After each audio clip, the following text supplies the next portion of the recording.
Hello, everyone. I'm Dr. Renee Mehrra, and welcome to our viewers on TV Asia and social media. Today, we're going to talk to two doctors who've had extensive experience in their own careers, as well as they've had a lot of experience and have to share their great stories that they have with COVID-19 patients. And first of all, I want to thank our healthcare professionals, including our two doctors here, who are risking their lives fearlessly and right in the front lines as first responders. It's a big salute to all of you. And I think without you, I don't know where we would be. So thank you all very much as our healthcare professionals and providers taking care of us so that we can stay healthy. So joining me today, we have Dr. Rekha Bhandari, and she has a lot of extensive experience in geriatrics and palliative care. She's an internal medicine doctor, and she is the head of the medical team at Allure Group as the corporate CMO, and she's also the director of geriatrics at the Jewish Center in Brooklyn, and that's at the Kingsbrook Jewish Medical Center. So thank you very much, Dr. Bhandari, for coming in today for sharing your experiences. And joining Dr. Rekha Bhandari, we have Dr. Ravichandra, and he's internal medicine, a private practitioner, and has his very moving and touching stories with COVID-19 patients.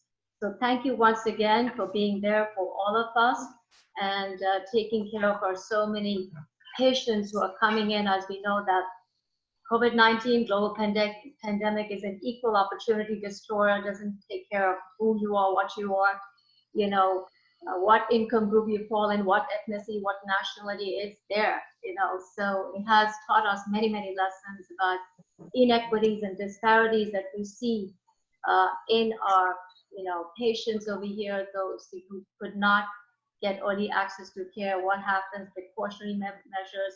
So let me go first to Dr. Rekha Bhandari.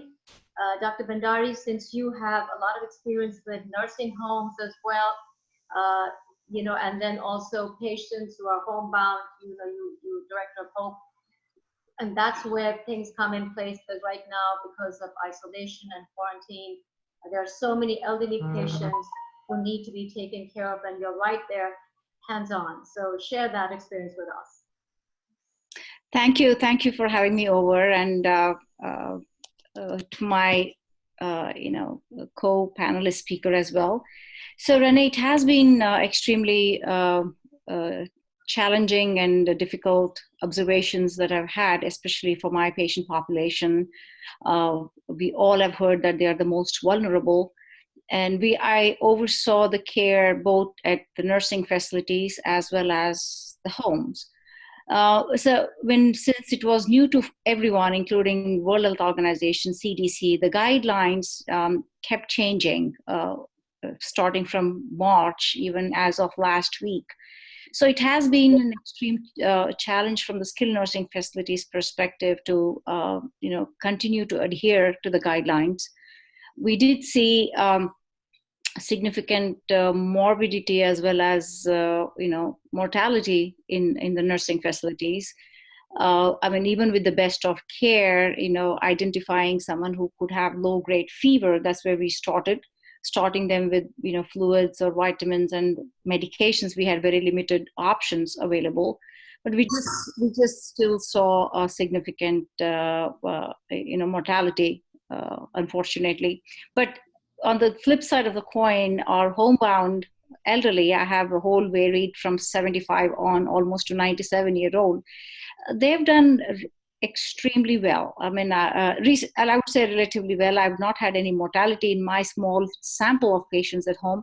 It's probably because very limited exposure people coming to them, whether it is family or healthcare workers, are the ones who are bringing in the virus. So we've not seen that kind of mortality at home. They've remained relatively safe. The family is extremely aware of guiding them on social distancing, minimizing the exposure to them, and all that we have heard so far on hand washing, mask, etc.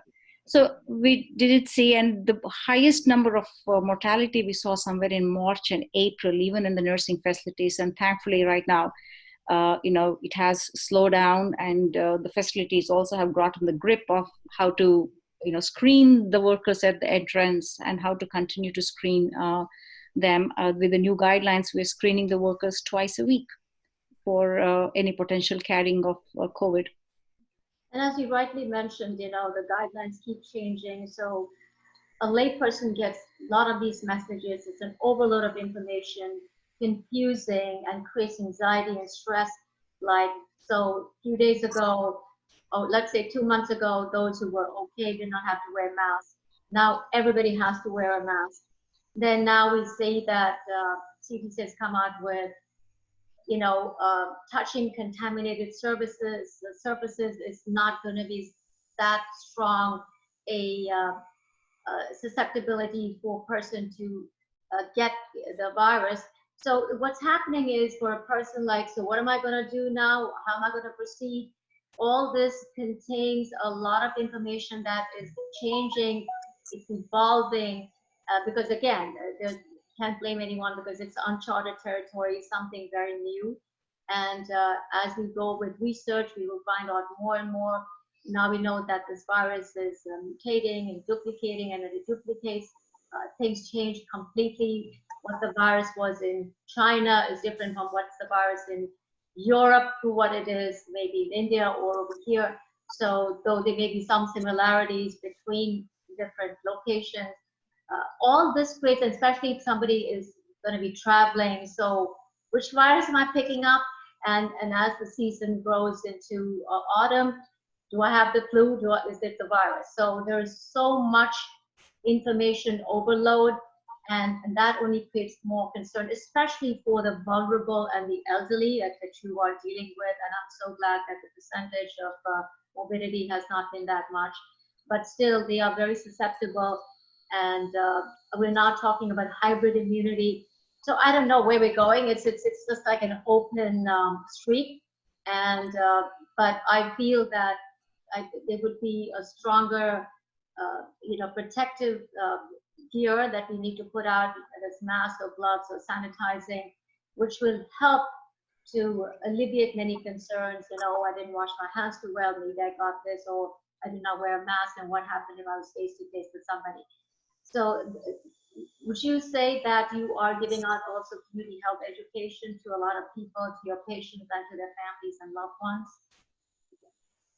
Yeah, I think three things which has stayed as the denominator, which I think will remain in the near future to come, that has been the social distancing, has been the wearing the mask, as well as hand sanitizer. And I don't think that will change in any immediate future. And washing hands has always been there, specifically in the flu season. And, when we teach the kids when they go to school, when they have to cough, when they sneeze, sneeze it on the elbow. So those things, yes, I continue to, is surprisingly, we need to talk to the adults as well in the same similar fashion to maintain that. Until we know better of this disease and the virus, what we can do is the basic stuff which we have learned will mitigate for sure. That's really true. I want to go to Dr. Ravichandra, and Ravichandra, you are meeting a lot of patients in your clinic. At the same time, you did have the virus, and thankfully you're back on track and you're fine. So that's great news. Share your experiences, because there's a lot that you want to talk about, because you have actually gone through it. So there is a different perspective here. You're looking at it from a very personal lens as well. Renee, thank you. Thank you for having me here. It's a great session that you have to get the message across to the public. So I truly thank you, and I'm glad to be here. I'm in Midtown Manhattan. I'm an internal medicine physician, but for some reason I accumulated significant patients who I see them at home. There was a time that I used to see them just every now and then, but over a period of time, we developed passion towards seeing patients at home. Technology has been brilliant, and the place of service, if it is changed to home, is the only single best way that we can give the best care at the least of the expenses.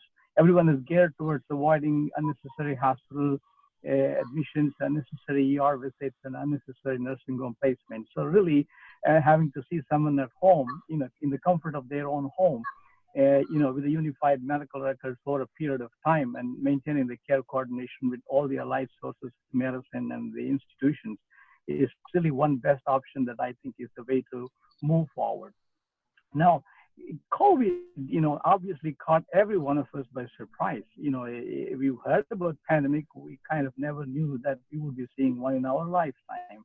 It's almost like a tsunami, it just caught us by surprise, or we really didn't pay enough attention when there were enough warnings. It's just one of those unbelievable, catastrophe that has hit one of the best cities in the world. And we never knew that the New York City, is having known to deal with the tragedies, but a tragedy of this one, we would take the worst hit and not necessarily do in terms of performance well. So, patients are not to blame, and it's just one of those things. I mean, we became aware of the situation when really Italy got hit worst.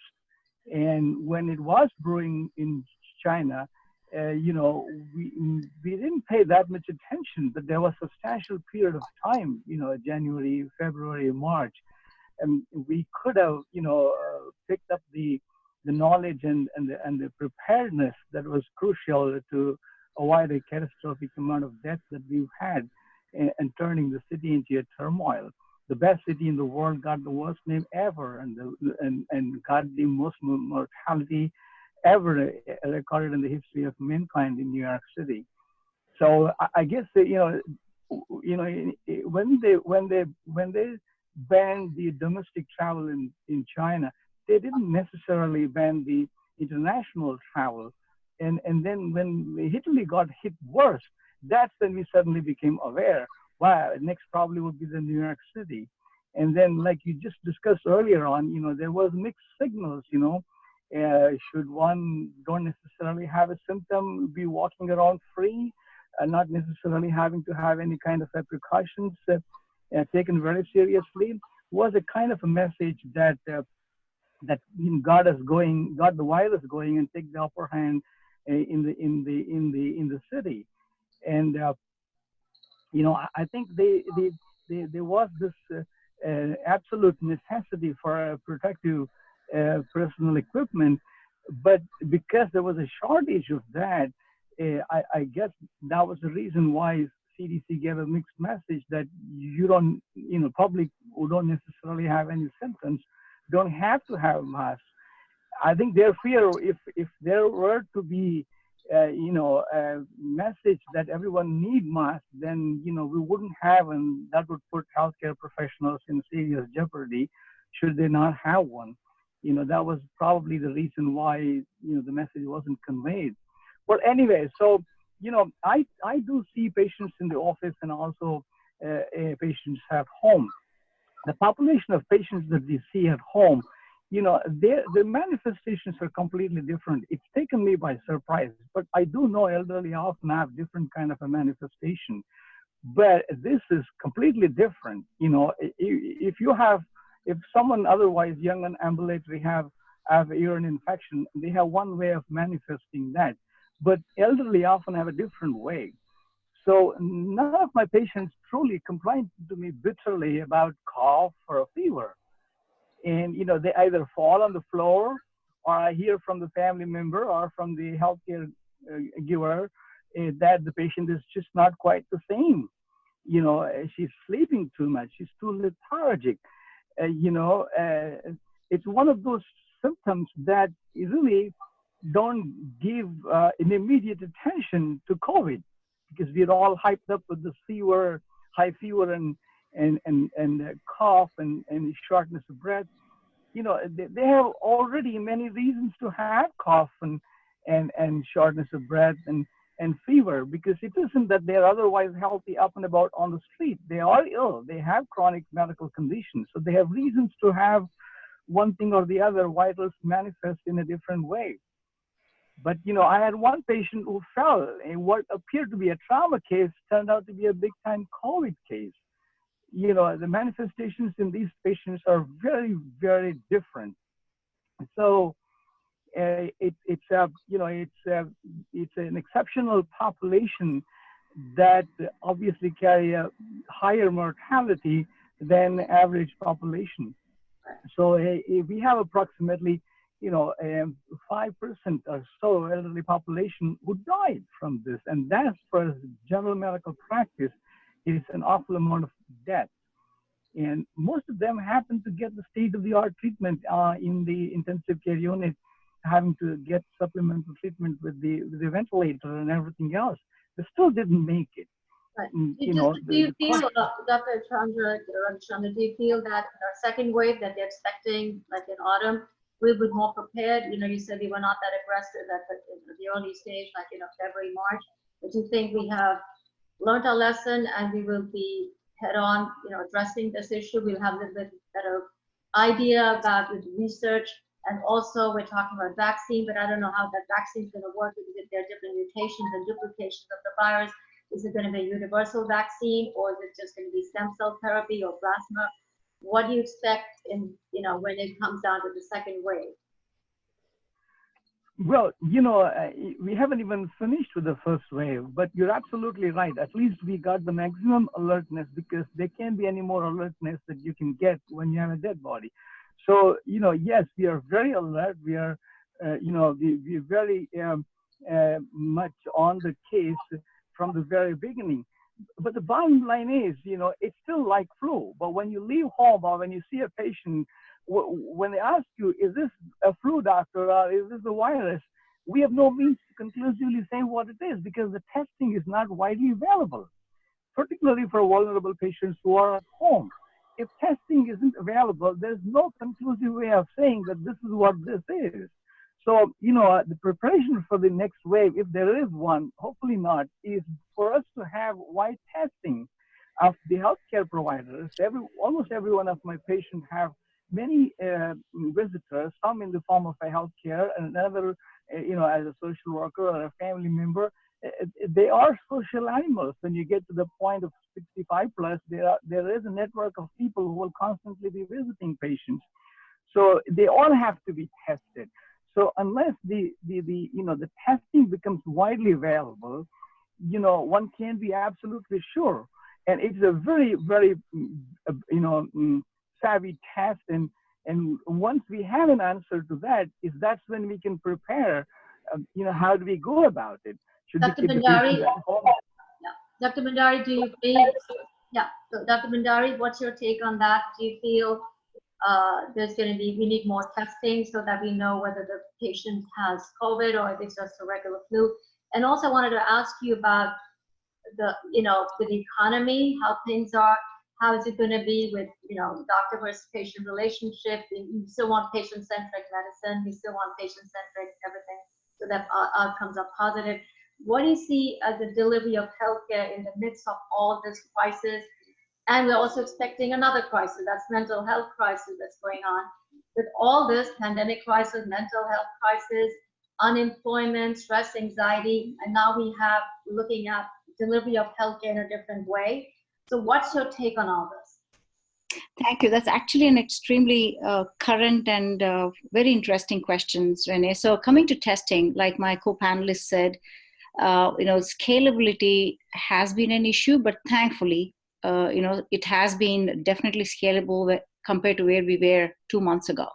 So come the fall, when we anticipate potential second wave, we expect much better scalability and availability of testing, whether it is antibody testing or it is diagnostic testing, would be largely available. That's my anticipation.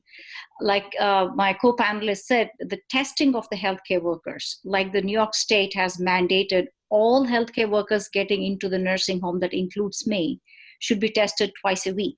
Even if I had COVID in the past, even if my antibody was positive. So they're testing it. So the intention behind it, I would say, is, you might have been positive, but we do not know how long the antibody lasts. So there is a risk of reinfection. So From testing perspective, I do anticipate the scalability is the intent and will be available for the next, potential wave, second wave, what we see. Coming to this aspect which we missed, in my opinion, again, I could be a little far away from what everyone else believes, is the contact tracing. If US had launched very aggressive contact tracing, we missed the bus on that. So probably we could have contained the virus in small areas. And I think that should be the next goal. Until we have the curative treatment protocols as well as the vaccination available, now aggressive testing, aggressive contact tracing is the key, other than educating the population. So we have around 100 plus trials, Renee, happening with the medications. We have seen the first FDA-approved remdesivir, which has a very modest response with the patients. But I also we'll have to take it with a pinch of salt, because the patients who were offered these medications were very selective and they were extremely sick. So we don't know yet. And vaccination, the goal is to be available in 2021. So the second wave, what we are expecting, is still open for us. So testing and contact tracing. Now coming to the economy as well, or the paradigm shift where the healthcare will go. So we would see, in my opinion, again, I mean, since I am at the hospital side, I'm at the post-acute nursing home, and I'll also I have private practice and home visits. We will see a whole paradigm shift, like my co-panelist said, towards providing care in the community. And that was the shift should have happened, was happening, but it was not. Now we are just fast forwarded towards moving towards that care, meaning we would like to have an aggressive availability of primary care providers in the community, whether it is via technology. And here came telehealth, where it was struggling to come into a prominence within healthcare. Now came COVID, telehealth has become the norm. So post-COVID, we will definitely have a mix of inpatient delivery, face-to-face delivery, as well as telehealth delivery. And thankfully, the insurance, that whether it is CMS, Medicare, Medicaid, or private insurance companies, have adapted that so well, because the cost of a life going into the hospital is extreme for them. And it's poor patient outcome. Like again, my co-panelist said, he saw 5% of his seniors, majority of them who ended up in the hospital, had very fine treatment, but still had poor outcomes. So we're going to look at that, and the healthcare would be towards prevention, should have always have been towards prevention rather than going into tertiary. So I guess I would see a paradigm shift towards that, and all the reporting on quality-based outcomes would take into predominance rather than quantity, for sure. Now, the mental health space, we're looking at two different population. Of course, the patients, of course, the population who are pretty much homebound, who have lost their jobs. We're going to see a whole lot of financial burden, social burden. We saw domestic violence in women. So there is going to be an extreme need for mental health providers. And again, here came telemedicine. So person could have, within the confinement of their home, will have the accessibility, should have the accessibility to reach out to mental health providers, whether it is psychologists or psychiatrists. And we are seeing a very aggressive movement towards that, for sure. So regarding healthcare workers, because we saw devastation, right? I mean, I saw, especially in the skilled nursing facility, whom I've provided care for last decade plus, the mortality was so quick, and it was distressing to me, for a person who does geriatrics for a living, who does palliative medicine for a living. It was distressing, and I had to call a time off for 2 or 3 days before I recuperate, go back to the field and take care of my patients. So we will all need it. I think a mandatory screening or voluntary availability for each health system should make it voluntary, as well as confidential availability of mental health, and as well as many seminars and webinars for these healthcare workers is extremely important. And I know in my hospital, one of my co-worker started free webinars of pranayama and meditation course. for anyone who could join for 15 minutes in the morning and 15 minutes in the evening. So there's a lot of volunteerism which is happening there, but I think it needs to be more structured. I think you're absolutely right. And I think, alleviating stress, we're talking about meditation, yoga, we're going back to our ancient advice of our sages, seers, and mystics. We talked about it all the time. I think there's a lot of global meditation in place with different groups, and it does help. We do it on a regular basis, and you rightly said, unless we have cumulative treatment protocols, it's going to be tough, and mandatory screening should be the norm as we move on to the future. And telehealth visit is going to be more accelerated as we see. So business as usual is not going to be happening in the healthcare field. There's going to be a lot of differences. And Dr. Ravichandra, your final thoughts on this?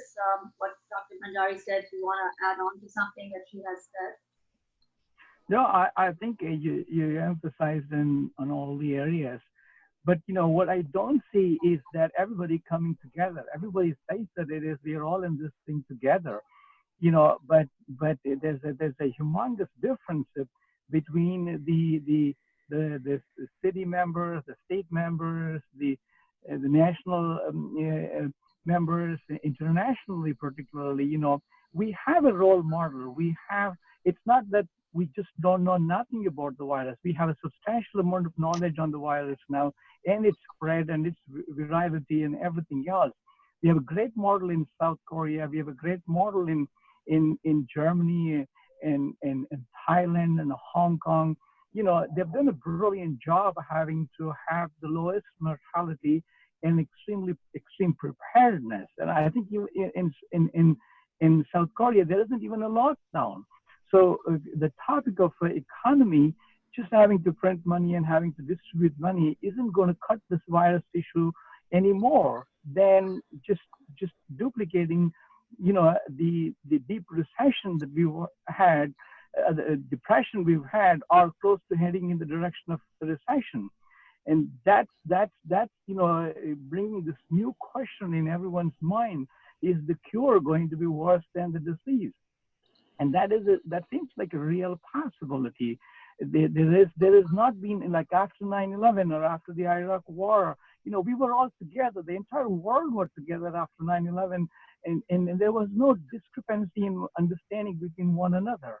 And even if we were to come up with a vaccine, we got to vaccinate 7 billion people. Right now, we have global disharmony. Whether it's democracy or it's a dictatorship, there is no consensus. There is no unanimity in the population in the world. There are slum areas where if they aren't vaccinated, then that's going to be a major problem. There's no way protecting New York City and not having to protect the rest of the world. So really, it's still a huge issue that needs a lot of input from everyone. We need to go back to the experts. We need to go back to the scientists. And that's what we have walked away from at the moment.